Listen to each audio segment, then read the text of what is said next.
and gentlemen, welcome to the Atlanta SpeedTour at beautiful Michelin Raceway Road, Atlanta.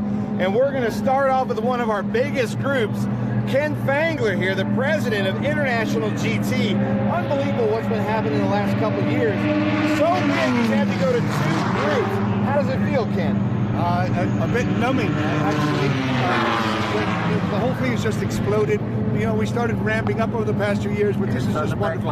Over 50 cars total in International GT, and we're really excited to have all these cars, drivers, and teams, and very happy to be part of the SpeedTour, man. Nice, and you've added some new staff. You're really growing. Tell us about some of the new staff you've added. Yeah, we pretty much gave up. Julie Bentley, my administrator and faithful assistant, and I just couldn't handle it anymore. We've added Ron Sinza, who's become the race steward, and then we had Marcelo. MJ is handling tech, and we brought back my co-founder and best friend, Bill Riddell. We gave him official title again, and he's Director of Driver Development and Safety, and he's got an official title now, and it's great to have Bill back on the team. So amongst the 5 of us, we feel we got a great team to keep customers happy and have some great racing. Awesome. Thanks, Ken. About 40 cars in this field. First one I want to talk to, Dave Tuwati. You've got all this color on your car. You've got color all over your suit. You're the first to qualify in the 4-liter. How's it feel to be at Road Atlanta? Oh my God, it's awesome! I love racing cars. I think I'm gonna stick with it. Freaking awesome. Porsches at Road Atlanta. Weather is gorgeous. We got some really good competition. A couple of higher class cars up front. We got my teammate and my biggest nemesis behind me. You couldn't get it better than that. Can't wait for the start. Nice. I've tried both. That's David Tuwati with TLM. We're going to come back here. We've got Reg Williams, this beautiful 008. Glad to have Reg Williams as kind of a regular for the first year in International GT. Stephen Hammond, that's who's going to be giving David Tuwati a lot of problems. He had a great race with us just a couple of weeks ago at Sebring. Really moving up through the field, Mark Matisse. Mark Matisse in this beautiful Porsche. I love the very visible liveries on these cars. Visit Put-in-Bay, Mark Matisse from Put-in-Bay. But then we're going to come back and talk to Jimmy Adams with Featherlight Coaches, this beautiful Porsche Cup car.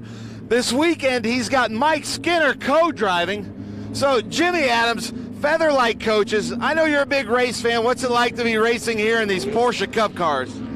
This is an incredible class, super tight competition, awesome cars. Love the Porsche Cup car. And then we get the added bonus of tomorrow doing Enduro. I'm driving with a legend, NASCAR legend tomorrow, Mike Skinner. Can't wait, man. I love it. So Mike Skinner, you know, I know you as NASCAR Cup Series on the pole at Daytona 500 and the NASCAR Cup. These things, what in the world are you doing? That's kind of a big change. Oh, these things are a lot of fun. They stop, they turn, and they go. Those are 3 things that a cup car don't do in the NASCAR series. They won't stop, they won't turn, they just want to spin the wheels. So these cars are so much fun to drive. And, you know, Jimmy, I can't say enough. Sebring was his first race, this will be his second one. He's improved 1,000%, and he set fast times. So I'm pretty pumped about today's race. Nice, I love it. Mike Skinner, NASCAR legend here. Like we were talking about, we've got like 39 to 40 cars here. We're going to look in Lucas Pank in the 4-0 Bay Saver Technologies car with Ultra Performance. His dad is on pole, Tom Pank, up there in the 4-2. But we'll walk up the field. We're going to come up here, Jody Miller. Oh, look at that. I love it. Thumbs up. Seems like you're ready to race. Yes, sir. I'm ready to go. We're going to have a lot of fun. Everybody's going to be safe. And we're going to work our way right to the front. Nice. I love it. He said he's on his way to the front. Thank you. We're going to come up here, Jody Miller. Jody Miller with Pippa Man.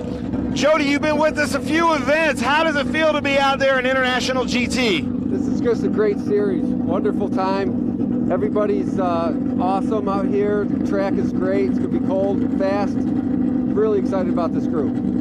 Perfect. Thanks a lot. Have a great race.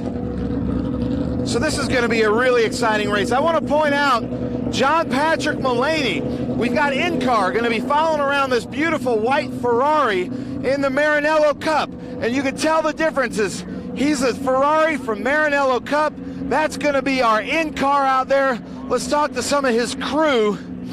Are you with John Patrick? Are you with John Patrick Mullaney? Yes, sir. So he's one of the lone Ferraris, but he's running our in-car. What are you telling him with the Porsches? Because they brake differently, they accelerate differently. What's his strategy out there? To drive his own line and be consistent. Drive his own line and be consistent. A man of few words. John Patrick, how's it feel to be out there in the camera car? Is that extra pressure? No, not extra pressure. Nope, I just pay attention to what I'm doing and I leave the camera, I ignore the camera. But it's, yeah, we had it in there at Sebring. It didn't bother me too much. It was fine, I just have to watch what I say. I love it, reaching in, trying to get it to go. It is super loud down here because we're about probably 4 or 5 minutes from going out. I'm getting 5 minutes on the grid, so Jonathan, I'm gonna rush up and join you up in the booth. Can't wait for the first race, International GT at the Atlanta SpeedTour. This should be fantastic, awesome racing. So Jonathan, I'm sending it to you, buddy. Excellent stuff, Ben Sissel, as always. And as you can see, a beautiful day here at Road Atlanta as we get ready for our first race here on the live stream. And it's a cracker. The IGT Championship under Ken Vangler's tutelage, if you will, and organisation has been superb. If you look down from the drone right now, we're on the second floor looking out down the pre-grid and looking at both the last corner and the first corner. So really looking forward to this one. It's breezy, it's chilly actually, decisively so, because the sun is shining and we're expecting to get into the 60s here in Braselton, just outside Atlanta. And we will do 2 pace laps for this huge field. As we look down, there's, as you can see in the bottom right, there's some show cars being shown off, and that's a nice view of the paddock there, which is our Trans Am paddock in the lower part, and then above there is the SVRA and IGT paddock. Talking of IGT, let me tell you about it. The Stuttgart Cup, as you saw, plenty of Porsches out there, and they are made in Stuttgart. So the Stuttgart Cayman Cup, and there is one of those cars. And we also have the Mission Foods GT3 Cup Championship, and that's for GT 3.6 litres, GT 3.8, GT4 and GT4R, as well as the exhibition. Then the Maranello Cup, like you heard from Ben, not a lot of Ferraris out there, but this is a championship open for Ferrari 360, Ferrari 430s, and Ferrari 458 and 458 GT.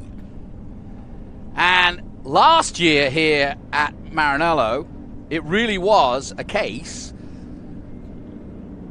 of Pilgrim's Progress, because all 3 races were won by Andy Pilgrim.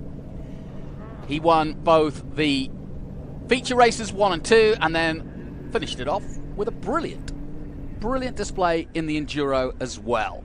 So Andy Pilgrim, definitely a man to watch, a man on a mission, so to speak. In fact, Andy Pilgrim, Corey Friedman and Mark Sandridge were the winners in the first race last year. Andy Pilgrim, Corey Friedman, and then Reg Williams in race 2. Andy Pilgrim, Tom Pank, and Danny Lowry, who now races, of course, with us in Trans Am. Those were your winners, and I was just telling everyone it was kind of a case of Pilgrim's Progress last year, Ben Sissel, because Andy Pilgrim won every race there was. Yeah, and that's pretty normal for Andy Pilgrim. He's a legend.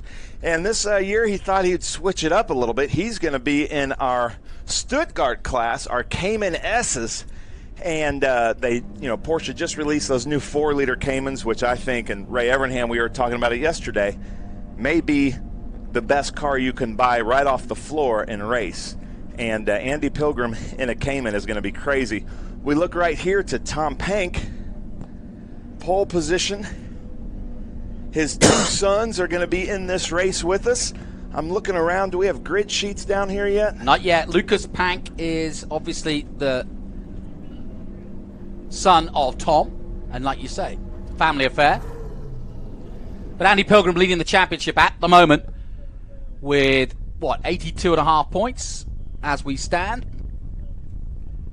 Russell Wittenberg in second place with 75, and Anthony Bartone.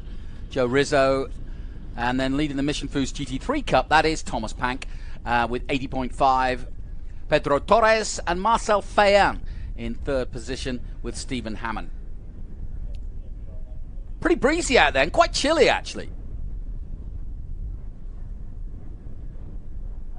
Pace car heading out, our Honda Civic. It is. I'm trying to open up. We're getting an email. Sorry, ladies and gentlemen. Trying to open up these grid sheets, but there they go into Big Machine Vodka. Turn 1. There goes Dave Tuati, Reg Williams, Stephen Hammond, Mark Matisse. There's Juan Gonzalez with Mission Foods, Jimmy Adams, and I'm going to let you take it over. Keep announcing those. You've got that open there, Jonathan. Yeah, I got it here. Just to confirm, Tom Pank in pole, Corey Friedman, and they were first and second. Corey Friedman was second here last year. David Tuati in third position. Reg Williams on the podium here last year. He'll be doing the Enduro with Tom Long. Stephen Hammond, as you mentioned, fifth there. Mark Mathis and Mike Skeen is entered for the Enduro. And, of course, Mike Skeen currently in TA2. Juan Gonzalez in seventh. And then Jimmy Adams, who you spoke to just a moment ago, the man from the Featherlight Coaches, is in 8th position. Not bad. Ooh, Reg Williams just takes out my Optima. What the heck? Brake marker. What's that all about? This is meant to be a siding lap, not a destroy lap. I don't know what happened. But now we have a great shot of those water bags that I used to weight down those brake markers, showing the drivers that they're not going to do any damage to the cars. But didn't want to show it that way. So Reg Williams, I don't know what happened there, but I tell you what, it is really cold outside, cold tires, and I think Reg Williams just wanted to make sure that he made our live stream. You reckon? That's very uncharacteristic of Reg Williams, one of our great drivers. He visits us, used to visit us just a few events a year, but it looks like he's doing the whole season, which it's great to have him out here in that 008. Yeah, and this is a good view from high above of the Braselton circuit, famous for its Petit Le Mans. So these cars very familiar with racing here in October. That's their big event. But this one is going to be a cracking way to start our weekend of SVRA and Trans Am Speed Tour. Now we do have 2 pace laps. Have you gone through the field, Jonathan? Not completely, no. Yeah, I got down to 10th if you want to pick it up. Let's go through the... I don't have it. Let's go through the field if you don't mind. Yeah, starting with then in pole position, Tom Pank in the 42. Corey Friedman in second. David Tuati in third in the number 68. Reg Williams, Tom Long. Stephen Hammond in fifth.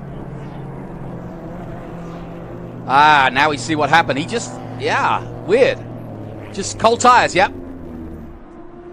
Then Mark Mathis and Mike Skeen. Juan Gonzalez in the 81 and 7th. Jimmy Adams 8th. Brady Berman in 9th. Jody Miller and Pippa Mann in 10th position. Juan Fayan in 11th. Brian Sisley in, is it Sisley? I'll get it right in a minute. Robert Wisen, Andrew Davis, Marcel Fayan in 14th. Ricardo Stewart Milne in 15th. Scott Dager in the number 39 in 16th. James Hammond in 17th in the 176. Lucas Pank, you mentioned him earlier, in 18th position in the number 40. And then Carlos Jose Miguel in 19th position. Stephen Dunn is 20th. Ben Johnston is 21st. John Patrick Mullaney, who you got a quick word with in that 4.58, is 22nd. Alejandro Pimentel in 23rd place. Alejandro Chawan in 24th. David Kuchuri in 25th. Javier Ripoll in 26th place. Tim Savage behind him in 27th. Bill Aaron, Thomas Ballister, and then Rob Metka. And further down, Tim Haynes, Norm Goldridge, Carmen Rapucci, Chris Lee in the 227, Albert Luskazik, and Stephen McClear. Nicholas Pank, the other Pank, that's 3 in all. 35th in the number 41, David Willens in 36th place in the 981. 902 is Jack and Phil Gilsdorf, and then Nicholas Karangelen. And finally, in 39th position in the 111, Steve Dunn in the GT 3.6 Porsche. I love it. 39 cars in this field. He's running exhibition there in that beautiful Alpha R8. he wouldn't be running an exhibition if we had Geronimo Guzman here and Juan Lopez Santini. Unfortunately, they're not here, but they have Audi R8s, but we need a certain amount to be running for points. But he's out here running, giving us a great show as they come down to green, Jonathan. Here we go, down the hill at Road Atlanta, and it's the all-green pole position man who leads them away. The green flag waves, 39 cars stream down the hill for the first time and head towards turn 1. Look at Corey Friedman looking ahead at Tom Pank now. Remember, these are cold tires, so they go side by side into turn 1. There's a good shot there, Lucas Pank. 40 as they come up as we ride on board here with Patrick Mullaney, John Patrick Mullaney in the 458 Ferrari Challenge car.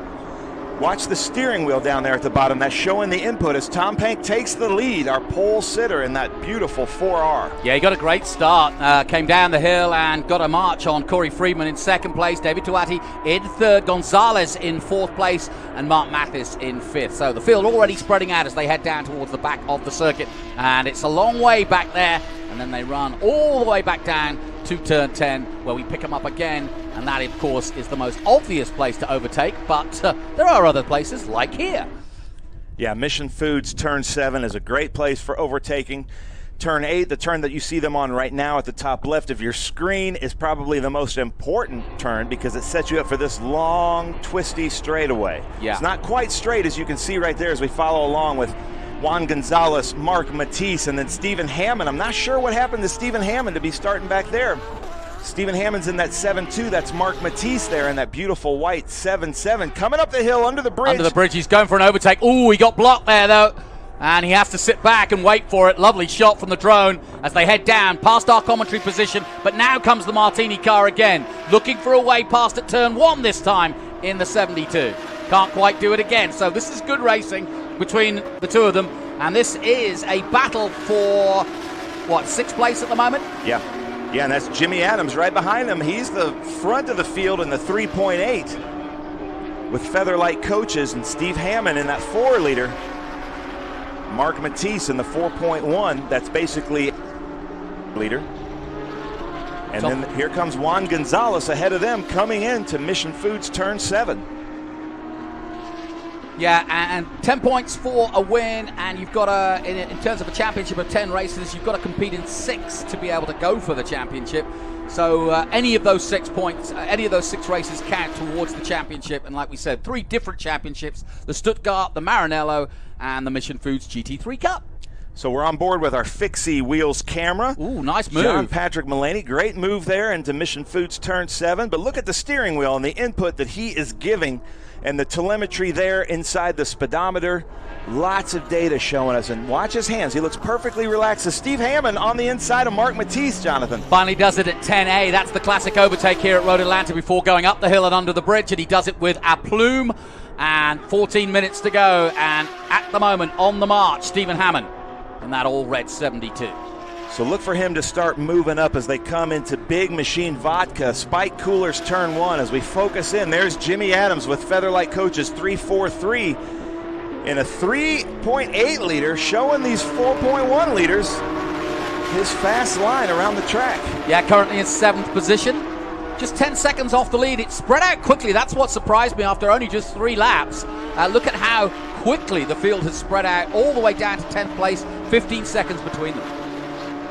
It's a cold day here at Michelin Raceway Road Atlanta, so that means for some cold tires, look for them to start improving on their times on these Pirelli P0s. But what a great field of cars here. As they come in here to Mission Foods turn 7, there's Jody. Here's another one of our Maranello Cup competitors.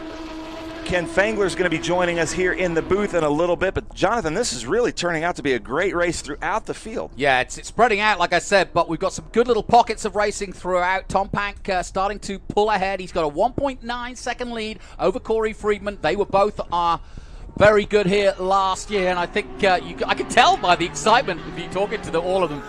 It sounds like they've been locked up for a couple of years waiting to go racing. Ken's joining us now, and I'm sure he's got some bit of update or stories for us. What's happening, Ken?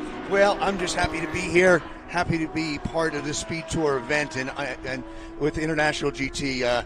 be careful what you wish for, as I've said a number of times. You know, here we are, you know, we had 40-something cars and we're 50-something this year, 2 groups, and some great racing. We look for a fantastic race this afternoon, this morning, and tomorrow. So a great weekend here. And now watch for Stephen Hammond, the car here in front of Juan Gonzalez in that Mission Foods car. Steve Hammond and Dave Tuati, both with TLM, gave us some great shows at Sebring. So look for Stephen Hammond to try to hunt down that bright orange 4-liter of Dave Tuati. As we look there, there's Juan Gonzalez coming into Mission Foods. But I'm really impressed, Ken, with is that Lucas? It's one of the Pank boys. I think that's Lucas Pank there. Well, he's beached it, and that's at 10A, I think. I believe so. Well, that'll be Super Late that's getting that shot, and I think, yeah, that's Lucas Pank in the 40, sadly. 10A is really tough to get right, especially on cold tires, on a cold track. I got a feeling that's going to bring out the double yellow and a caution. See, they're coming into 10A here, hard on the brakes, hard left turn to a right turn. There's Lucas here. We're seeing a replay. Yeah, there you go. I think, yeah, he ran out of road, didn't he? Classic problem. You're coming downhill, you're braking heavily, like you say, potential of cold tires, and out he goes. And that will, I think, I'm going to check, but yes, the caution is out. So we're under caution here.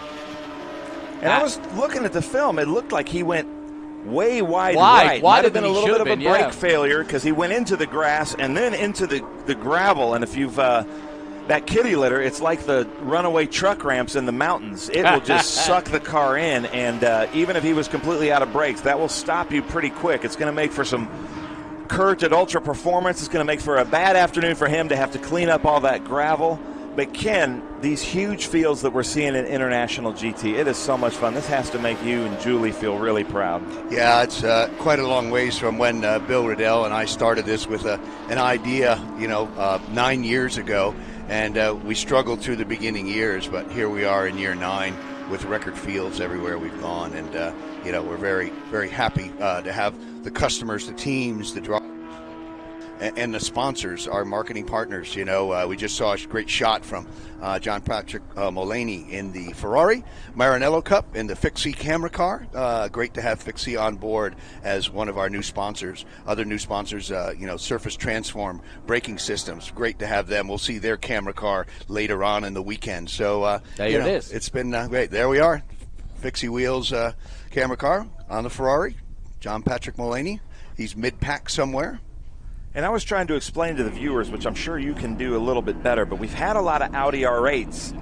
But he's running, Corey Friedman is running Exhibition. Yep. Because, where's Santini? Where's Gooseman? They should be out here in their R8s. Now, they would love to be, and unfortunately, they're a misstep start, not their fault, but mechanical issues at Sebring, with fire on both cars, really had sent them back to the drawing board. And so we look to see them at Road America, our next race. They're planning to be there, planning to be at Mid-Ohio. So we will see a greater field of Audis, I think, as the season goes on, and we look forward to, put them in a regular class, Stuttgart Cup class, and, they'll be running for a championship. So, go ahead. No, Yeah, guys, I'm just interested. Obviously, 10:30 in the morning. It was chilly. It's going to be chilly. They're not going particularly fast here. Restart's going to be important on those tires. Yeah, at least they got some heat in the tires. I mean, these cars have been sitting all overnight, even with tire warmers. I mean, if you're at 40 degrees starting ambient temperature, you may get another 10 out of them, but it's not going to be 70 degrees ambient temperature or tire or rim or brake temperature. So it takes a while. So the good news is they'll still be on warm tires, not up to actual race temp, but they'll be in pretty good shape. And if you have a time, now it's always nice to look at actually a little bit closer. Obviously, you can see what gear he's in at the bottom, in the middle. You can see where the wheel is. You can see his best lap at 130.6 and his last lap at 159, obviously under caution.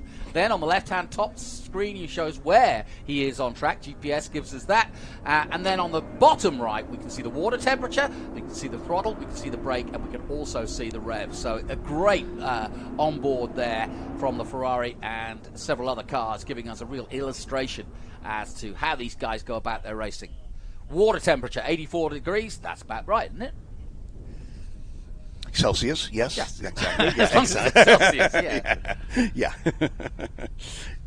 Heading down towards two very important corners. I stood on this corner yesterday. I hadn't realized how quickly you're on the power here, mid-corner, to just a blip before you head into a much tighter turn. But this, I think, is the key corner to Road Atlanta, getting out of this and onto the back straight. Yeah, and there just never seems to be enough track on the outside. No. They add curbing and add this, and it seems you're always close to the dirt. And I think if you watch the replay of Lucas, I think what you might have happened there is that he got too close to the edge of the track, and when he got on the brake, all right, just an inch over there, and that difference didn't have the stopping power, and it hooked right and it sent him straight. He realized that he didn't have the stopping power to get slowed down to turn in towards the apex, because you see he just went straight. But the car, I think he was way out on the edge and just probably an inch over too far.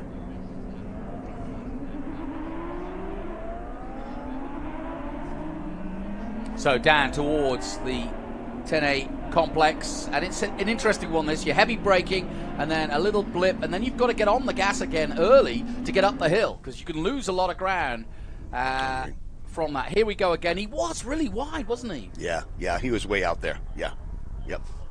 All right, we're green flagging away, and away go the leaders again.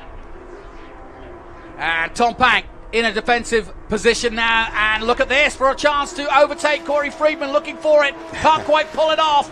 Yeah. And that was a good restart from Corey as they go back up the hill and over the crest and down through the S's. 6 minutes to go. Corey Friedman getting very racy, and I would say, Ken, this is probably his best hope this lap of getting past Pank. I don't know, but Tom's making it interesting, isn't he? As he always does, both in the paddock and on the racetrack. So good racing from two very good, accomplished drivers, enjoying the moment of being on the racetrack.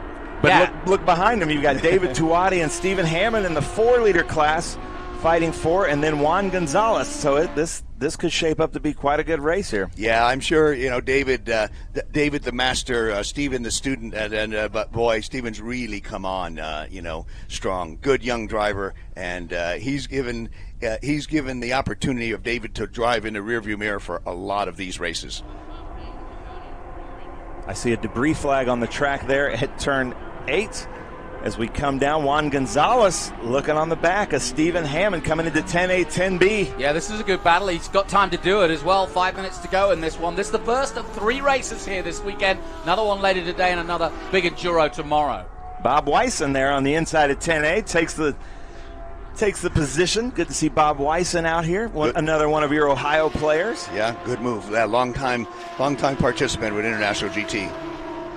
I think he does every race with us, and he's been with us for about 5 or 6 years.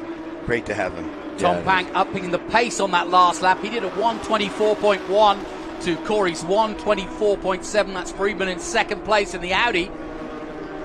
So if Tom can keep that pace, he should keep the gap as it is at the moment, which is 0.7, and that will give him the race win here. Pank, Friedman, and Tuati. Tuati is in 3rd position, then Hammond, Gonzalez. That's a good battle there, and Skeen shown in 6th place in the 77. Yeah, Juan's feeling very racy. He must have had an extra bag of chips last night at the party, man. Oh man! I mean, he must have got off that medium and mild salsa and went with the hot salsa. Went to the extra hot because he's hot on the track this morning. All right. On board here with John Patrick Mullaney and the Fixie Wheels camera car. You can see there, the turn 7 is a little bit banked, and then turn 8, this is where you have to watch him get onto the throttle here, hard onto the throttle, because this sets you up for this long straightaway. And it's funny that we call this a straightaway because there are turns in it, but it's pretty much flat out for every class of car. It's a long way too. If you've ever done it in a road car or any other, it takes a long time to get to the bottom of that hill. Yep. And we're doing just that now, coming into 10A. This is where that incident with young Pank took place, and that brought out the caution. Only one caution and 3 minutes to go as we take a look at the 008 of Reg Williams. Reg Williams took out one of my apex markers earlier on the pace lap, and back on the gas there. Looks like nothing's wrong with it, so we know those things can break away, and he's giving Mark Matisse a run for his money right now. 3 longtime IGT competitors as they come in to Mission Foods Turn 7. How about this at the front? It really is hotting up nicely between Pank and Friedman in the Audi and the Porsche. In fact, there's nice little mini battles all the way back to Jimmy Adams there in the all-black 343. I'm impressed with Jimmy Adams keeping up with these cars in that 3.8. He had a respectable showing at Sebring, was in the top 10, but had some very, very good laps. So I'm surprised, but not surprised. He's obviously a very good driver, got a good car under him, and so, you know, don't be surprised. See him in the top 5 probably throughout the weekend. Ooh, a mistake there by the leader. No question about it. As he got out of 10A, he had a little wiggle on, and that's allowed the Audi to catch up. In a straight line, they both seem to be on par, but the Audi just very good under braking, and this is the closest he's been with 2 minutes to go. Well, this is what you look for, that mistake or bobble. This is the chess match right here. Audi R8. Beautiful car. It is, isn't it? It's not often you see the Audi R8 in a straight fight with the Porsche like this, and it's great to see. Very different cars, but so successful world over. Yeah, I can tell you this about Tom Pank, though. I hope Corey Friedman knows Tom Pank and knows him well, because Tom Pank can make that car really wide. Yeah. Sometimes a little too wide. Yeah, no, now, look at him go. Yeah. Coming down to the right-hander. He's taking the outside line. He's going to get a good swing shot here, a slingshot here. And now I think he's going to tuck himself in right behind Tom Pank as they go down the back straight together. Yeah, he should have the advantage with the draft here as we follow along this fixie wheels. Look at these S's here. This is really tough to get right downhill. Cold tires, or cold atmosphere, I guess. Maybe their tires have heated up. Then back up. Great in-cars from fixie wheels, and here they come. This is it. Chance for an overtake for the lead. Here comes the Audi. Looks to the inside. Can't quite do it. Pank holds on. And there's still time as they come towards the line again and down the hill under the bridge. And now he's going to have to build again. But it's pretty close between these two as they head down towards the Big Machine Spike Coolers Turn 1. I think Corey's playing a little chess here, Ken. Knowing Corey and he knows Tom Pank pretty well, he's going to try to set that up, I think, at turn 8. He's going to stay right behind him, take that different line. He takes a wide late apex at turn 7, set him up for turn 8, try to get the draft, and take him at turn 10A. That's what he did last time. I mean, you're absolutely right. I think you've got it nailed. Stay tuned. Yeah. Pank, though, very good through the S's here.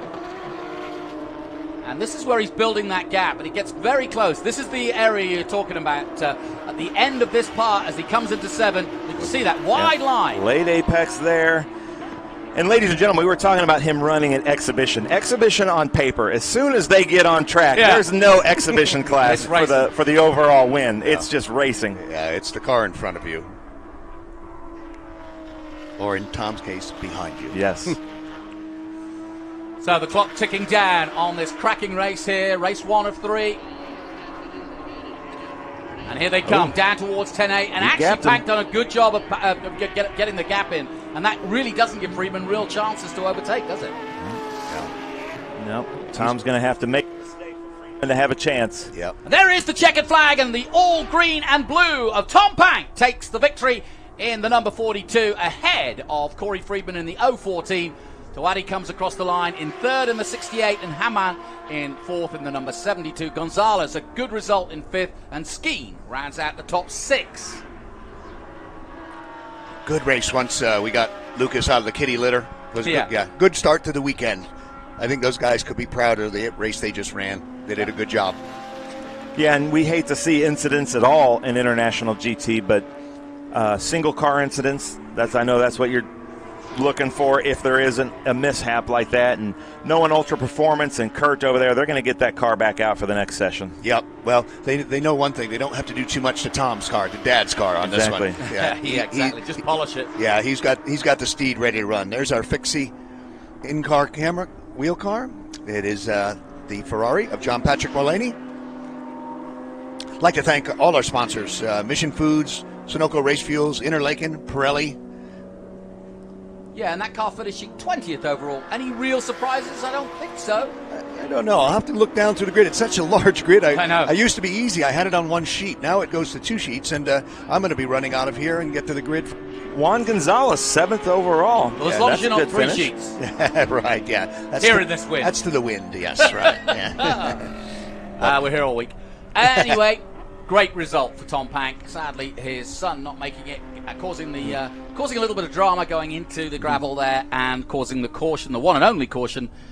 But a good race, and we've seen some nice views from the 458 challenge car. Gentlemen, I'm going to say farewell for the moment. Yep. I'm going to head down to the grid for the next race, and great start to the weekend. Yeah, we look forward. This would be fantastic. So everyone out there watching, I hope they enjoyed this, and stay tuned because SVRA, Trans Am, IGT, all coming up all this weekend. And thanks, and we look forward to seeing you throughout the Saturday and Sunday. Pleasure to have you on board. Thanks, Ken. And like he says, there'll be another feature race coming up today for the IGT. My thanks also, of course, to Ben Sissel. So we'll take a short break here as everybody else does the same. We'll be right back from Road Atlanta. Stay with us. Hungry for SVRA action? Well, the best way to enjoy classic auto racing is with a delicious classic from Mission Foods. Green flag your race-watching snacks with Mission's mouth-watering race day recipes. Try some of our tasty tacos, piled high nachos, fresh chips with guac, and more. So gear up your ride and fuel up those stomachs with delicious Mission Foods. Now that's too fast, too tasty.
Welcome back, and as you can see, the car's back in Parc Fermé, or at least back in the pre-paddock, and you can see that breeze in the background. That's keeping things rather cool, and I actually think I listened to the weather last night in Atlanta, and that was for downtown Atlanta, but obviously we're not that far, and they were talking about the potential of gusts of up to 45 miles an hour. So as we watch these flags as the day goes on, beautifully put up by Ben Sissel, I may add, and you can see pretty strong wind already early in the morning, and we're expecting it to get a little bit worse, which does become a factor, especially when you come over the crest at 1, maybe down the back straight as well, out of 8 and then down towards 10A. So we'll keep an eye on that for you, but other than that, the conditions are absolutely perfect.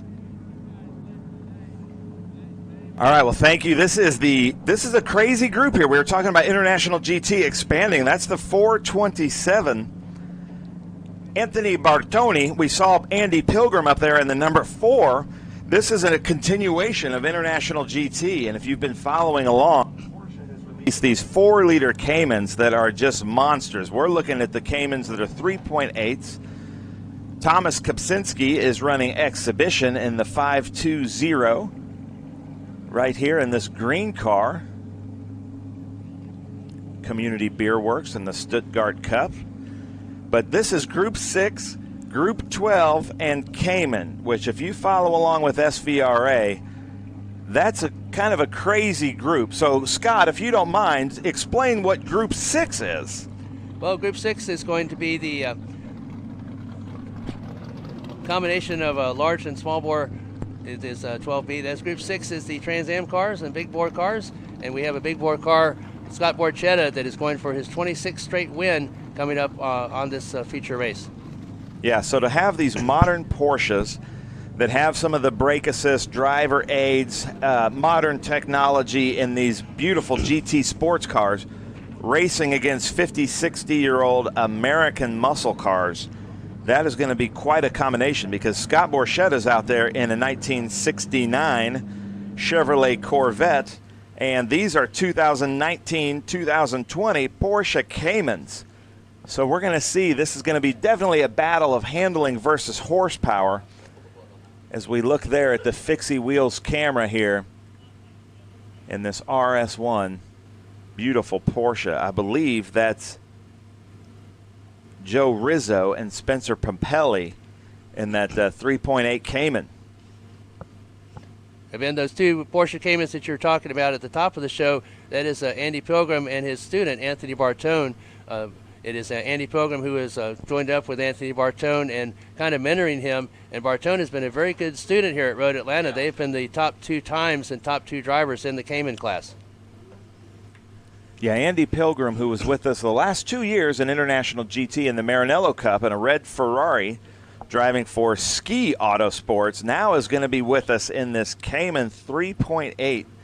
And this is going to be a really fun race to watch. Now, we are going to do a split start with the Caymans. They'll be up front, followed by our Group 12. So I believe that number 4-8 there should be Tony Ave, a Trans Am champion, a snowmobile champion, snowmobile racing champion, many-time SCCA national championship winner.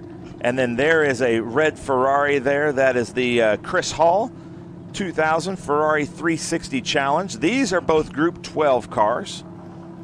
So Group 12 cars are cars that are basically 72 or newer, usually over 3 liter, and there is the one of Scott Borchetta. He's wearing the one because he is our champion in Group 6 last year. I don't mean to put out the commentator's curse, but that car, we think, hasn't lost since 2000, not lost, but hasn't gotten anything but first place since 2019.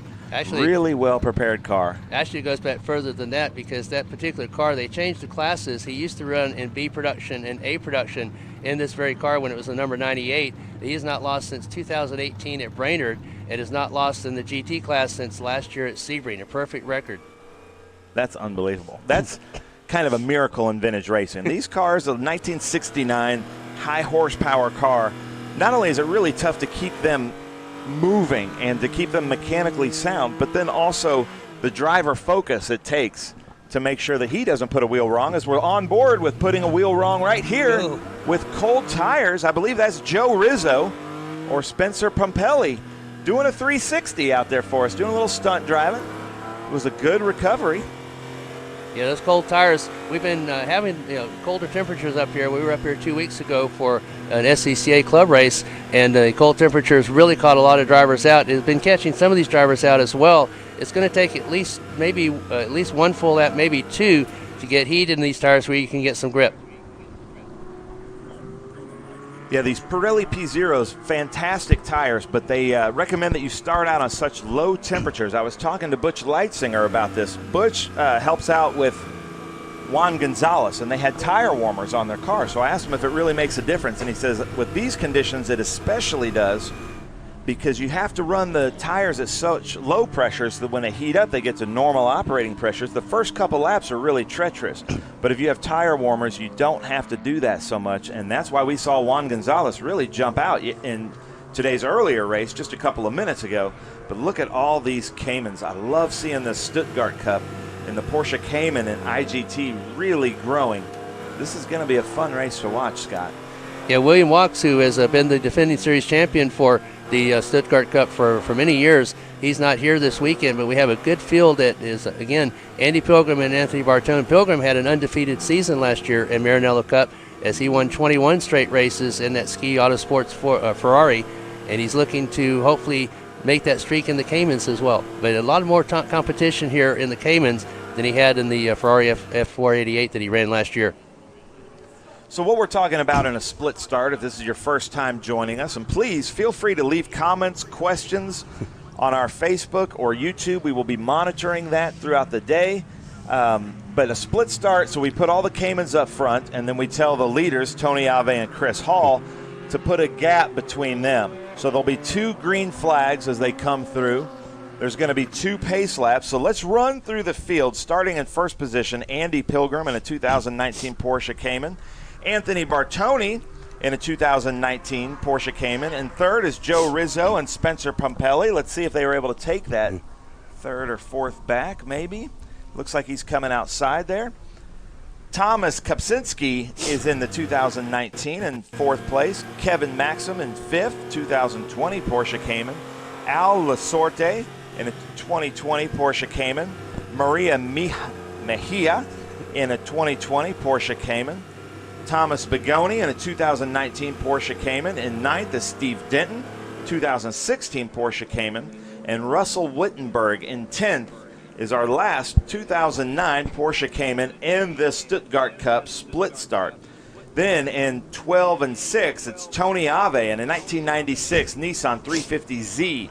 Chris Hall in a 2000 Ferrari 360 Challenge. Then in Group 6 GT is that 1969 Chevrolet Corvette of Scott Borchetta.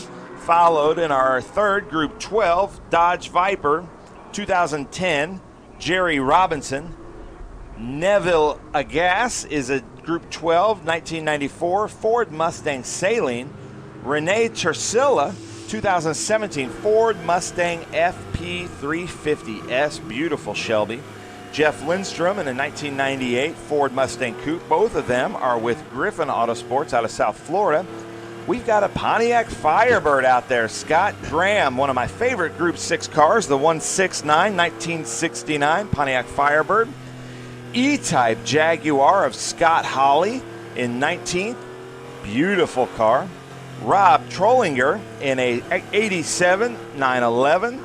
Rick Ortman, Group 12 Chevrolet Corvette. John Cloud in a 1970 Boss 302. Beautiful SVRA blue. Dennis Genovese in a 1998 Pontiac Firebird. So 2 Pontiacs in this field. That's kind of rare.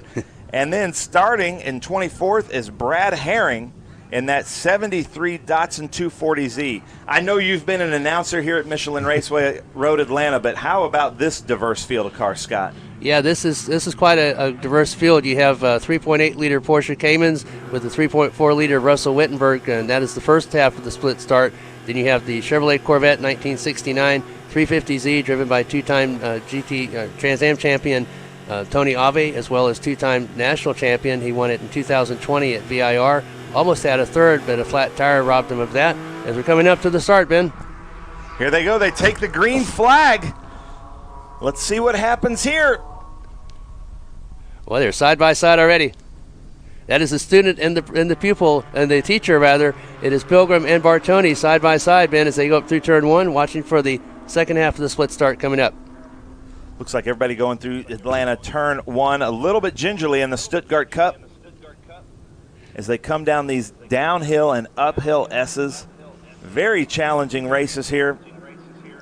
It was a great green flag start in this Cayman Stuttgart Cup with International GT. Here comes the second half of the split start, Ben. As we watch the Caymans coming into turn 7. Looks like we have a local yellow there at turn 6. But that's Joe Rizzo up front. And I'm not sure if he jumped the start. From my eyes, it looked like he jumped the start as Tony Ave. Scott Borchetta going to turn 1. There's that beautiful car of Scott Graham in that 169 Pontiac. Renee Tersilla was able to take a position there going into turn 1. So we've got modern American muscle cars fighting against vintage American muscle cars with some European Porsches as we look here. Coming down into 10A, 10B. I think what happened there is Joe Rizzo heard on the radio, hey, you're going to have to get those positions back. That was a little bit of a jump start there as we follow along here. Yeah, Rizzo's already having an adventuresome race so far, isn't he, Ben? Yeah, yes. On the cold tires on the warm-up lap as we follow along here with the fight between Anthony Bartoni and Andy Pilgrim up front. And there's the 520 of Thomas Kopczynski. A little bit further back in the GT, that Pontiac Firebird, that has been the fastest qualifier yesterday's qualifying session as well as the practice. That is a 1969 Pontiac Firebird, and it was created to fight along with the Ford Boss 302 Mustang. And John Cloud, 2018 SVRA Driver of the Year. Cloud has been just a little bit off the pace, but as the sessions have gone on, Cloud has gotten a little bit stronger and been able to fight with that Pontiac Firebird. Great start here in the Cayman Group, the Stuttgart Cup. Andy Pilgrim was out front. which is pretty normal for us. Andy Pilgrim, you know, famous race car driver, races and everything. He didn't panic. He knew that the driver took the, probably jumped the start and knew that it was going to be called back. He always a cool head with Andy Pilgrim. There is Jerry Robinson in that beautiful green Dodge Viper coming up the hill. Yeah, that's a 2010 Dodge Viper. This is a Dodge Viper that was, I believe, the 4th generation of the Viper, 2008 through 2010. This is the most developed part of that particular run. It's at an 8.4-liter V10 engine that makes over 600 horsepower. Robinson won the 2 races last week, and then would have won the Enduro, except that he had a tire issue. Went 5 laps down with co-driver Dylan Archer in the Enduro, fought back and almost took the win, came up just about a half lap short. But Robinson, a longtime SVRA competitor, and he has won the Bell Helmet Championship. That is the SVRA Vintage Gold and Bell helmets given out for the National Championship. He has won that the last 4 years, as well as winning the last 4 year Sprint Points champion. 12A MP3 is the class for that Dodge Viper. Great pass there we just watched on board with the 520, Thomas Kopczynski. So now we're on board with Joe Rizzo, but there he is, Thomas Kopczynski coming up here. This is a really challenging part of Road Atlanta as they come through these S's. What do you think is the key here, Scott, at Road Atlanta? What are the drivers telling you? Well, the key here is to not overstep your boundaries. You know, this is a very fast, challenging course. It was designed by Charlie Earwood, partly by my dad, Ed Conway, and David Sawyer and Earl Walker, who brought this course to North Georgia. But just not overstepping your boundaries. You know, you have colder temperatures. You need to be sure the tires are up to temperature. It's a very fast course. There's not a lot of runoff room if you do go off course. The key turn here is probably turn number 7. That is the slowest turn at Mission Raceway Road Atlanta, but also the most important because it leads onto that long back straightaway, and you go up and down through some elevation changes and get into that hard braking area 10A and 10B. This is a very challenging course. You could really pick any turn and say that was the most difficult turn here. This is very famous for off-camber turns, blind turns. Turn 1 has 2 different entry points, but the exit point. And just when you need more room, it's a reducing radius turn just to make it more fun. You don't have that room, and you're also having to get all the way back over to the right to set up for turns 2 and 3, which are blind. So to answer your question, the short answer would be turn 7. That's the most important turn here at Mission Raceway Road Atlanta. So Kevin Maxim there in that blue Cayman going up the hill. Caught up to Joe Rizzo, and then Joe Rizzo's been able to gap him. You can see the camera's struggling to keep these cars in frame. It's really windy there up on the hill. It's really windy and cold here as we've got this mixed group of racing, because it looks like these Caymans just took a step back in time and are passing Bob Sharp here on this short little chute into Mission Foods Turn 7. Yeah, that's the number 33 of Brad Herring. Brad's father, Roy, handles the PDX classes in our SCCA club races, and that is reminiscent of the Bob Sharp Racing Datsun 240Zs that were famous here at Mission Raceway Road Atlanta, called Road Atlanta back in the day, as we hosted the runoffs for 23 straight years. And Bob Sharp and those Datsuns with famous drivers Jim Fitzgerald, Bob Sharp himself, his son Scott Sharp, along with Paul Newman, they always did battle with the Group 44 Triumphs that were brought in by the Group 44 team, Brian Furstenau and Bob Tullius and John Kelly and John McComb. Kevin Maxim looks inside there, but isn't able to take it. Now side by side in the car. That's a really treacherous part to make that pass, Kevin, because the cars get really light, and then they compress here down into turn 12, but it looks like Kevin's got it. What a great pass. Wow, he must have got a really good run coming through. Only way you can get up that close coming out from underneath the Fox Factory Bridge. Again, a 4-story drop from turn 11 down to the bottom at turn 12 just before the start-finish line. And going into the turn number 1, it looks like Maxim trying to mount possibly a re-challenge to that position. But it is very challenging here at Road Atlanta. Again, turns 2 and 3 are blind, and you kind of line up turn 3 to go down and up through the S's. Turn 5 is a left-hander where you don't really need to go over to the rumble strips. Actually, a late apex coming through turn 5 gets you a better run through turn 6 and 7. And then we talked about coming out of turn 7 down that long back straightaway, Ben. Yeah, I'd love to get some shots of the Group 12, Group 6 cars as they come in through here, because I just heard Borchetta roar by. Tony Ave has put the fastest lap by far. He's 1:25.60. He's in that beautiful Nissan Z from the, I think it's a 1998, if I'm not correct, but he's that was a many-time national championship car. There's Scott Borchetta coming up through the S's. Here comes Jerry Robinson. Look at this battle right here. Ford Mustang, Dodge Viper. Reminiscent of the Trans Am that we'll see later on today. Manufacturer battle, Dodge against the Ford. And there's our Group 6 champ, 6 GT, Scott Borchetta. Back to the livery that Corvette originally raced over in Europe. Yeah, I got used to looking at it. It's a 98. And when we got to Sebring, it was number 1. I thought, is that the same car? And it was. It just different livery. Tony Ave in that Nissan 350Z, that is the car that James Goffrey used here back in the day at Road Atlanta to win a national championship. Was always one of the top runners in the GT2 class in SCCA. Ave winning his GT1 championship in 1998 and then repeated in 2020 at VIR. Ave, always a very quick driver, clinched his 2010 Trans Am championship right here at Road Atlanta when Road Atlanta was the last stop on the Trans Am series. The Dodge Viper of Jerry Robinson, usually Scott Borchetta's stiffest competition here is Robinson and Borchetta. They have had some really good battles, but Borchetta looks like he has that well in hand in this particular race. On board again in this Fixie Wheels camera car with our RS1. I believe that is Joe Rizzo and the Spencer Pompelli car. Yeah, we have a lot of great co-drivers that will be in the Enduro on Sunday morning. Spencer Pompelli, one of them. Tom Long, one of the factory Mazda DPI drivers, are here. Pippa Mann. We have a lot of great drivers. Stephen McAleer also co-driving in some of the Caymans and in the Enduro on Sunday morning. Yeah, it's always kind of a who's who of professional race car drivers in our paddock, which is a lot of fun to see. We've got Ray Evernham walking around here this weekend. Wally Dallenbach Jr. is going to be in some cars here later, so it's really fun. Al Unser Jr., I've heard, is on premises, so it's going to be a lot of fun here at the Atlanta SpeedTour. Yeah, Ave currently the class of the Group 6 and 12 field. Andy Pilgrim, who was an ex-factory Cadillac driver, won the 2005, I believe it was, World Challenge for the then it was also, he was a factory driver for Chevrolet Corvette, had a number of 24-hour Daytona and 12 hours of Sebrings wins with Frank Freon and the late Dale Earnhardt. He was in that car when Dale Earnhardt and Dale Earnhardt Jr. Ran the Daytona 24-hour. Well, there's Scott Borchetta, our champ, going up, running the fittingly #1 as the champ.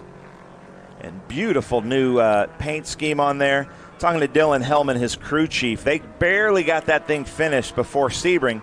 And I even asked him, I said, well, are you nervous? Because they took it completely apart, put it back together. The paint was still drying on the trailer on their way to Sebring, and he finished and won every race at Sebring, which is amazing. I don't even think Greenwood could make such a reliable Corvette with that much power. No, legendary John Greenwood Corvettes were always famous for their horsepower. But Borchetta, I've only seen one mechanical problem Borchetta has ever had, and that was in an Enduro at Lime Rock last year. But other than that, that Corvette has been extremely reliable. In 1969, they replaced the 327 cubic inch engine with the 350, and I believe that's what Borchetta is running in there. Also had the Z01 aluminum engine that came out that year.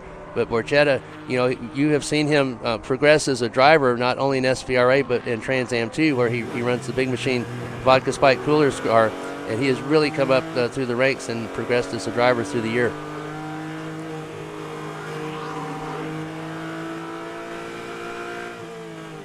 A little bit further back is Scott Hawley in one of those Jaguars. That is a B production entry in 1963 Jaguar for Scott Hawley. It has independent front and rear suspension, which at the time was one of the innovations that Jaguar did.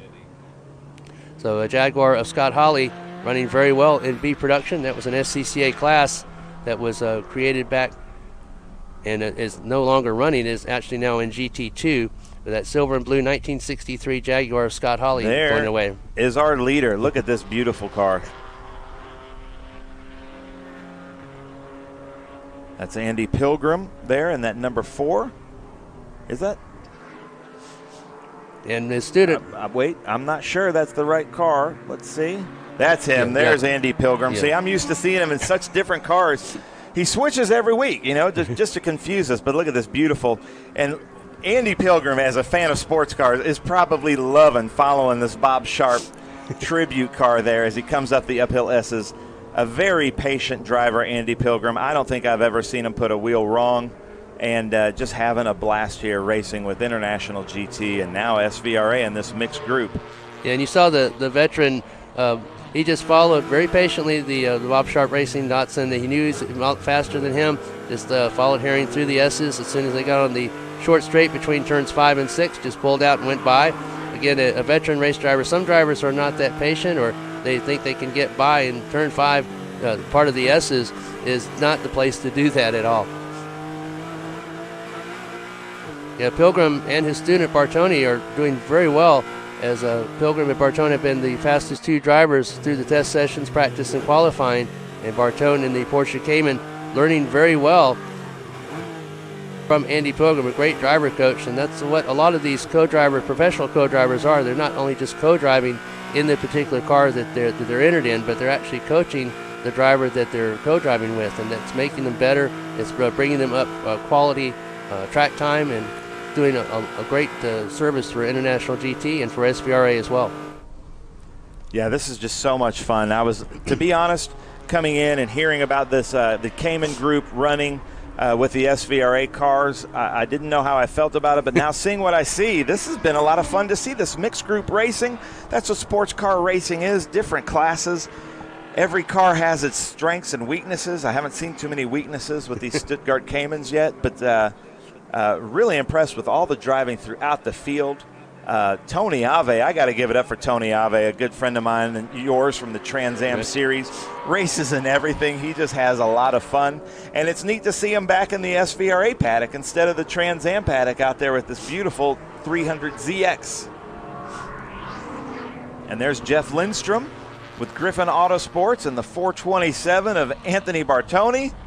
Out braking the Mustang, which it should do, and now let's see if Lindstrom can drag him down the straight. Yeah, the Porsche brakes are legendary in motor racing, both in Europe and here in the United States, but when it comes to horsepower, hard to beat that Ford Mustang 5-liter engine in Jeff Lindstrom's car. Lindstrom used to run in GT. He won the Bell Helmet Championship in 2020, but has switched over to the Group 12 MP2 class for this year. But it should be the horsepower of the Ford Mustang. But now when they get down to turn 10A and 10B, that's going to be where the braking of the Porsche and the handling of the Porsche should come in to stay there. Still looking for a good shot of Tony Ave's number 48 Nissan. Can't wait to see that. Yeah, again, James Goffrey, who drove that car for years in GT2 and SCCA Club Racing, I'm sure he's glad to see it out front where it was in SCCA. Look at that. There you go. New Nissan versus Datsun. Same company. Name change right after that Bob Sharp car. There is our leader in Group 12. Talk about a GT car. Tony Ave coming up with Renee Tersilla there. That's a crazy pass there, Tony Ave, but you know. It is for some drivers, not for him. Not for Tony Ave. Look at this. Yeah, Ave has beautiful shots there. Ave has a lot of laps around Mission Raceway at Atlanta. If there's a part of this track that he doesn't know, I'd be very surprised, because he was back here again 2010 and 2011, his championship years, and then he was also a part of Doug Peterson's championship year as he ran an Ave Corvette along with Tony in the Trans Am Series. Renee Tersilla there. Beautiful new Shelby with Griffin Autosports. And it's lots of fun seeing the crossover between the SVRA paddock and the Trans Am paddock. So Billy Griffin in Trans Am runs Griffin Autosports with our SVRA driver. So just a lot of fun here. Yeah, he was really disappointed last year. He had an off here at Road Atlanta at last year's Trans Am. So there was the checker flag. Andy Pilgrim took the checker flag here at Michelin Raceway Road Atlanta. Another race win for Andy Pilgrim. So excited to have Andy with us in the Caymans this year. And, I wouldn't be surprised if the Porsche guys are calling Andy for a little R&D. I don't think they could get better R&D than Andy Pilgrim out there driving their products. No, not at all. Andy Pilgrim, a very experienced driver and a very professional driver. Good test driver as well. So Pilgrim taking the win. See if Bartoni would finish second, his student.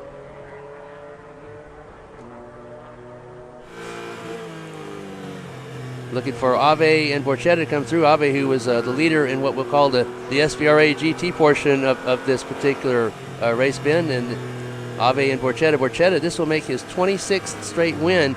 He'll go for number 27 tomorrow in the feature race.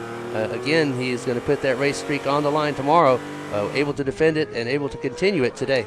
That's got to be a record in vintage racing, because that's in a row. That's consecutive race wins. I can't think of a time anybody's even gotten close to that in the last 12 to 15 years. Yeah, I could not find anybody that was, 3, 4, 5 race wins in a row. That's really something in vintage racing, as you know, because of the competition and because of the years of the cars. But 26 and now hopefully maybe 27 tomorrow, that's just incredible. That's unheard of. That's crazy. There's that Scott Graham car as they come down here on the cool down lap. Yeah, 1969 Pontiac Firebird. I believe he took the win over John Cloud in the Ford Boss 302 as Pontiac taking the first feature race win here over the Ford of John Cloud, our 2018 Driver of the Year.